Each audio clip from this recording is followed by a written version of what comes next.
அனைவருக்கும் வணக்கம். எதிர்நீச்சல் தொடர்கிறது சீரியலில் நாளைக்கு எபிசோடில் என்ன நடக்குதுன்னு இந்த வீடியோவில் பார்க்க போகிறோம். ஜனனி கர்ப்பமாக இருக்க நிலையில் வீட்டில் பிரச்சனை வர்றதுனால அவங்கள கொஞ்ச நாள் நிம்மதியாக வச்சுருக்கிறதுக்காக ஜனனியும் சக்தியும் கொடைக்கானல் போயிருக்கிறாங்க. 2 பேரும் காரில் கிளம்பி கொடைக்கானல் போய் அங்கே கொஞ்சம் அமைதியாக நேரத்தை கழிக்கலான்னு நினைக்கிறாங்க. ஆனால் அவங்களுக்கே தெரியாமல் அங்கே ஒரு பெரிய ஆபத்து காத்திருக்கு. ஏன்னா ஜனனியை வெறிகொண்டு தேடிட்டு வர தேவசகாயம் தற்போது கொடைக்கானல் தான் இருக்கிறாரு. ஜனனி கொடைக்கானலுக்கு வந்திருக்கிறது தேவசகாயத்துக்கு தெரிஞ்சிருச்சு. ஒரு கடைக்கு போகும்போது ஜனனி காரில் தூங்கிட்டு இருக்கிறத தேவசகாயம் பார்த்துறாரு.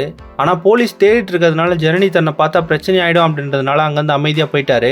அதுக்கப்புறம் ஜனனியும் சக்தியும் காரில் கிளம்பி போகும்போது தேவசகாயம் அவங்களுக்கே தெரியாமல் ரகசியமாக ஃபாலோ பண்ணுறாரு. ஆனால் ஒரு கட்டத்தில் அவங்க எங்கே போனாங்கன்னு தெரியல. இதனால ஜனனி எங்கே போயிருக்காங்கன்னு குழம்பி இருக்கிறாரு. அப்போதான் ஒரு தகவல் வருது, தன்னோட வீட்டுக்கு பக்கத்தில் இருக்க கெஸ்ட் ஹவுஸில் ஒரு தம்பதி தங்கியிருக்காங்கன்னு தெரிய வருது. உடனே காட்டுப்பாதை வழியாக அந்த கெஸ்ட் ஹவுஸுக்கு போய் தேவசகாயம் பார்க்குறாரு. அப்போதான் தெரியுது அந்த தம்பதி வேற யாரும் இல்லை, ஜனனியும் சக்தியும் தான் அப்படின்னு தெரியுது. இதை பார்த்து தான் தேவசகாயம் வில்லத்தனமா சிரிச்சுக்கிட்டே அங்கே சுற்றி இங்கே சுற்றி கடைசியில் என்கிட்டே மாட்டிக்கிட்டே ஜனனி அப்படின்னு நினைக்கிறாரு. இதே நேரத்தில் சக்தி ஜனனியை அழைச்சிக்கிட்டு வெளியே போறாரு. இப்போ அவங்க 2 பேருமே தேவசகாயத்தோட கண்ணில் சிக்கிட்டாங்க. இனி தேவசகாயம் ஜனனியை கடத்த போறாரா இல்லை சக்தியும் சேர்ந்து அவர்கிட்ட மாட்ட போறாரா? ஜனனி கொடைக்கானல் டூர் அவருக்கே பெரிய ஆபத்தாக மாறப்போதா அப்படின்றத அடுத்தடுத்த எபிசோடில் பார்த்து தெரிஞ்சுக்கலாம். இந்த மாதிரி எதிர்நீச்சல் தொடர்கிறது சீரியல் அப்டேட்ஸ்க்கு நம்ம சேனலை சப்ஸ்கிரைப் பண்ணுங்கள், ஃப்ரெண்ட்ஸ் அண்ட் ஃபேமிலிக்கு ஷேர் பண்ணுங்கள். நன்றி.